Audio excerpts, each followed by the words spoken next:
If your MCAT's in the next 2 to 4 months and your full-length exams keep bouncing between, the same set of numbers that you don't like to see, like 502, 499, 504, and it feels like no matter how many UWorld questions or, Anki flashcards you do, it's just not moving, this video is for you. I'm going to walk you through the exact UWorld-based plan that I would use if we were working one-on-one, and this way you can stop, guessing what to do every day and know when you wake up tomorrow what the tangible steps are for you to do to increase your score. A little bit of context so you know who's talking to you. I'm John. I'm a plastic surgery resident now and a previous 90th percentile MCAT score. But before all that, I actually failed this test 3 times, and that kind of prompted me to figure out how the test really works. And once it clicked, I built out the system that I used to teach Maggie, the other tutor on this channel, and got her to a 526. And we've now subsequently used to help thousands of medical students crush their MCAT, get into med school, you name it. Now, you may watch a lot of these videos or go on Reddit a lot. I just want you to know, if your exam is in the next 90 days, your prep should look a lot different from somebody that has 6 more months left to study. So let's walk through the structure of what you should do in the next 2 to 4 months to crush your,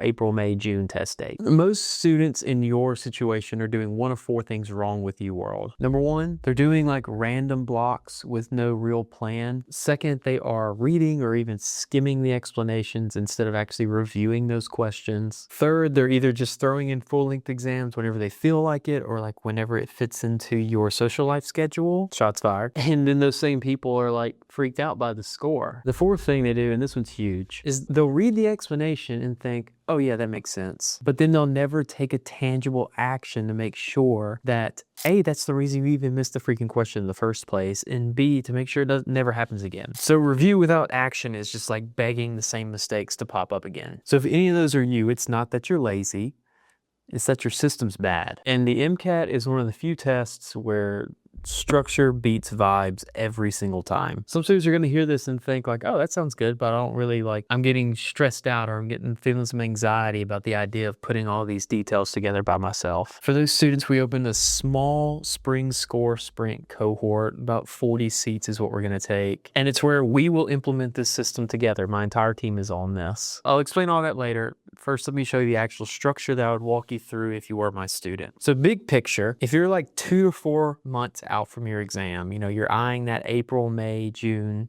maybe even July test date. The plan that I usually use looks like this. The goal should generally be around 300 to 400 UWorld questions per week. That's enough volume to actually see patterns and not just like random noise or one-off questions on a subject that you'll never see again or you won't see again for several weeks. And you can split that across the sections intentionally. Now that looks like about 2 focus UWorld blocks per day, 5 days a week for most students. Some people just want to grind it all out in like the weekend or something like that. I'd rather you spread it out. I think it's better if you spread it out. But if you're working a full-time job and you're in school, sometimes it's easier to like stockpile your questions. Alongside those UWorld questions, I would be studying the content to make sure that you understand at a deep level the high yield concepts. It's nice to know all the low yield stuff if you want a 526 like Maggie. But if you got 2 months and you are at a 504 and you just want a 510 or a 512, like you just don't have time to go back and reread all the content. And it's probably not the best use of your time. So I really highly encourage students to view the high yield concepts and then take targeted UWorld questions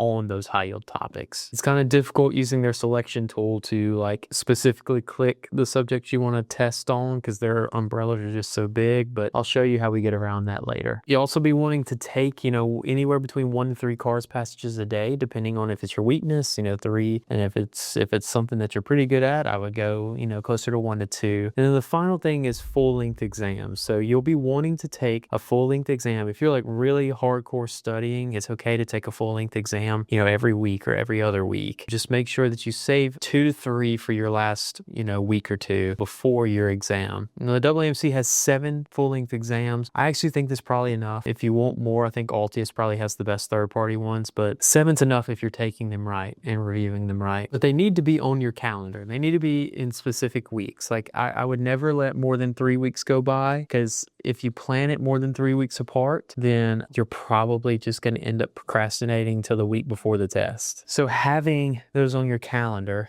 and I would default to every 2 weeks, is like a driving motivator. You have to have done something in those 2 weeks that yields a score improvement. And it's actually not one or two things. It's a lot of work, right? This is not an easy test. You're trying to be a doctor. You need to remind yourself of that. Trying to be a doctor, you're competing against some of the smartest people in your age group across the United States. They've all gone to college. They've all been highly educated, and you've got to beat 50% of them. That's a tall drink, right? So like you should study a lot harder than you think. And it's not fun and it does suck, but like I did it. So many people have done it. The people that are watching this video are doing it with you. People that are in our class, our cohorts are doing it. Like, is doable. And one of the biggest benefits that's going to come from this is like once you challenge yourself, you're gonna like unlock how hard you can work, and you will do this multiple times throughout your medical education. I remember thinking that I was working so hard in undergraduate, and I got to the MCAT and got humbled. And then once I finally figured it out, I had like unlocked a new level of hard work. And then that happened every single year in medical school and definitely in residency. I did not know that I could work this much. I feel like I genuinely work more than some people, like work more hours per week than some people are awake. And you'll have to do that to be a doctor. And it is an honor and it is a privilege to, be exhausted from a dream that you chased and something that professions you've kind of idolized. But you have to work hard enough to earn the right to work more. Like there's not a pre-med I can talk to that whenever I tell them about my day or my week where, I operated on some paraplegic all morning and did like a gluteal advancement flap so that he doesn't get pressure sores anymore. And then I got consulted at 3 p.m. for a person that had taken a table saw through their hand and I was going to take off their finger because they didn't want to go through the reconstruction. I noticed a digital nerve that's out, so then we have to take them to the operating room emergently. I'm getting under the scope, and I'm getting home at like 7 or 8 p.m. just because the day was so busy, full of operating. And, none of that includes the countless floor pages that I got. Like when you hear that, most people get excited. You're like, oh man, that's sick. But it's like you have to master the boring work before you get to do the fun work. That happens multiple times over. Nobody let me start operating day one of residency. I had to get good at the boring parts of being a doctor before I got allowed to start practicing the exciting fun parts. And I'm still going through that process. And this is part of it. Passing the MCAT is equally as important as it was for me to learn a hand exam so that I could tell that person's flexor tendons and their nerve and their artery were out. Like every single step that I've taken was just as important for me to put that person's hand back together. You have to see it like that because otherwise you're going to not take this seriously and then you're going to end up taking the exam 3, 4, 5 times. And if you want to look at this from a financial standpoint, like every year that you don't get into medical school is an entire year's worth of an attending salary that you can't make up on the back end. So if some of you want to be surgeons, that looks like $500,000-$600,000 that you'll never make up. And that doesn't even account for like the compounding if you're investing that money wisely. So like this is important. It's important to do right the next time you take the test. And it's obviously okay if you didn't do it right. Look at me. I didn't do it right the first time. But like now that you're having someone like me set these expectations, it's really important that you do this the right way. And that kind of brings me to this next point, which is like, what is the daily or the weekly cadence? Because it's easy to look at the big picture and say, okay, well, I need to do X, Y, and Z. But like where we get lost is when we break that down to days and weeks. On a typical study day, I would have you review the content that you have scheduled to review that day. The next thing I would have you do is take questions. Now there's 3 parts to when you're taking UWorld questions. First, you got to take the UWorld blocks. Do them timed, do them in test conditions. Don't freaking cheat. I've done it before. My score was bad. I stopped doing it, my score got better. The second thing that you need to do is immediately review and ask yourself these questions. Did I actually know what the question was asking me? Why was the correct answer correct? Why were the incorrect answers incorrect? And the third thing is for every mistake that you make, even for questions you guessed right, you need to be logging the specific topic, not amino acids. You need to log charge of lysine. So log the specific topic, log the reason why you missed it, and then log what you're going to do to make sure that you never miss that again, whether it be a flashcard, whether that be if you make a mistake in the passage like a lot of students do, then you need to log I will intentionally do the flowchart method every passage from here on out. And then whenever you go to take another practice set, you write out flowchart method with stars around it on your scratch paper. The goal is not just to finish questions, and it kind of gets on my nerves whenever, because I run into students a lot in the hospital, people that are like, what's it called, EMS or scribes or something like that. And I'll be like, oh, how's your studies going? What'd you do yesterday? And they'll just be like, oh, well, I took 40 UWorld questions. And it kind of gets on my nerves because the goal is not to finish a number of questions. The goal is to identify the patterns in your mistakes. And whenever I ask those students, okay, so what did you learn from it? And they'll be like, oh, well, there's some stuff I know and there's some stuff I don't know. And that is the mental shortcut. That's a heuristic that's not serving you. So at the end of the week, the question you ask yourself is not how many questions did I complete? Did I do all 400 that John said on YouTube? The question is, what themes kept showing up throughout these questions, and how did they make me make mistakes? And what am I going to do to make sure that that doesn't happen next week? That's the question. So now full-length exams should be on the same day of the week every 2 to 3 weeks in test day conditions, meaning quiet, no Google, no ChatGPT. When you review that exam the next day, you're going to go through and make that exact same log that you did with the UWorld questions. And you'll build up a lot of data over the course of this that tells you, whenever you get your score back, you'll know why. If you have to study again, you can go back to that data log and be like, oh, I didn't patch these 10 mistakes that I kept making. And that's why I made a 506 this time when I wanted a 515. If you're doing this consistently, then you won't have to experience that, because this process is where the score jumps happen. Now, we've used this structure with numerous students scoring in the low 500s and seeing them cross into 510s, 515s, 520s. And the crazy thing is, and what they usually tell me is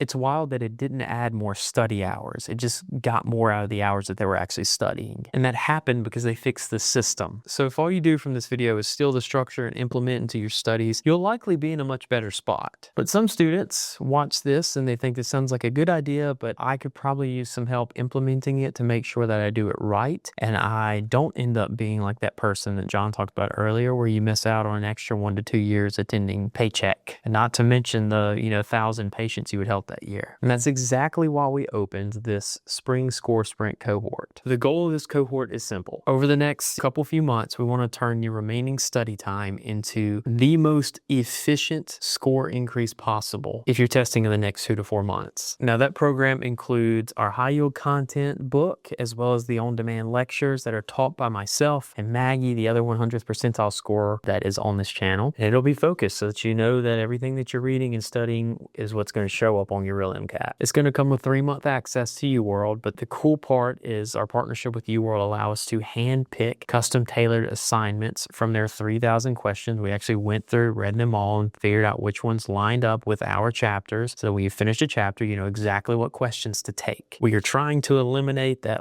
stalled out, okay, what should I do? I'm going to play on my phone, because that eats your time and that eats at your score. It comes with AAMC passage breakdowns from myself and Maggie for every single full-length exam the AAMC offers. There's 6 or 7. We did them all. It took forever. You can imagine it takes us between 30 minutes and an hour to do the whole read the passage, take the passage, film it, send it off to the editor type thing. So, we spent hundreds of hours on this, and it's really good. A lot of you watching this video have probably seen the ones that we've posted on YouTube. And it also comes with our CARS Unlimited AI Tutor, which is preloaded with the drills that I use to teach students whenever I had the time to tutor one-on-one, as well as unlimited AAMC replica passages so that you can actually get those reps in as well. Now, that's just the IFD Mastery program, but whenever you look at this Spring Score Sprint cohort, you also get a few bonuses. And these are the really exciting ones because I've never done anything like this before, because I've always told myself I didn't have time. And then I was watching a video before I posted it, and I was roasting students for saying that they don't have enough time. And I was like, well, I need to make more time to show up for my students. So you're going to get a live strategy intensive session with me. I'm going to walk you through probably 3 of our most powerful MCAT strategies, ones that,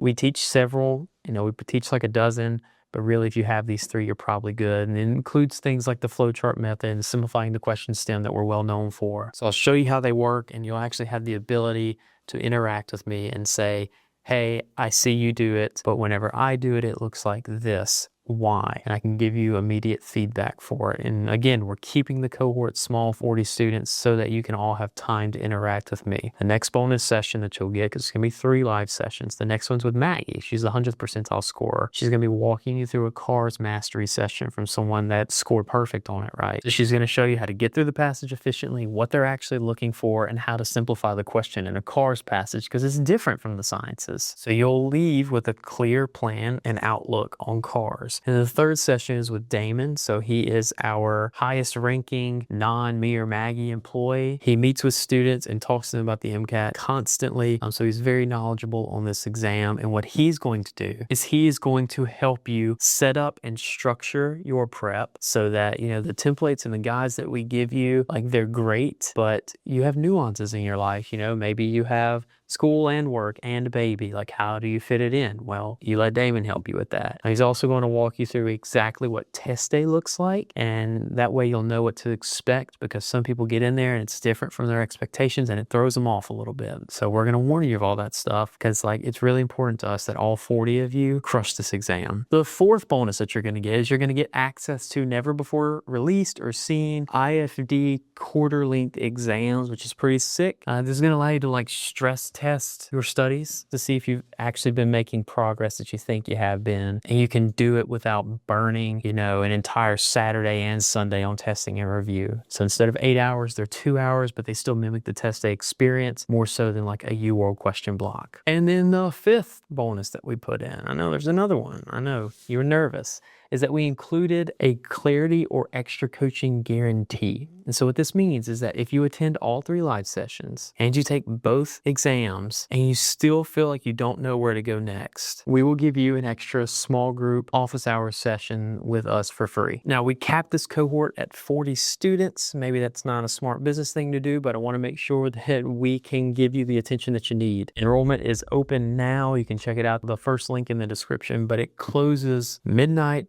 of March 20th. Put that on your calendar. That's a Friday night. Now, once doors close, this cohort is over. We're not taking any more seats. And then we go back to focusing on the students inside the cohort. And the same thing will happen once we reach 40 students. We've got 20,000 subscribers, so it's probably going to happen pretty quickly. So if you want us to walk through this system with you, or you want the extra teaching with us, and you want us to help customize it to your exam date, then click the link in the description or the pinned comment and grab your seat. You'll be getting an email after you grab your seat that's kind of explaining the next steps as well as how to prepare for the class to start, because it'll start that following Monday. But finally, if the cohort is not a right fit for you, that's fine. That we don't care. But still use the structure that I explained in this video. And that's because when it comes to the MCAT, structure beats vibes every time.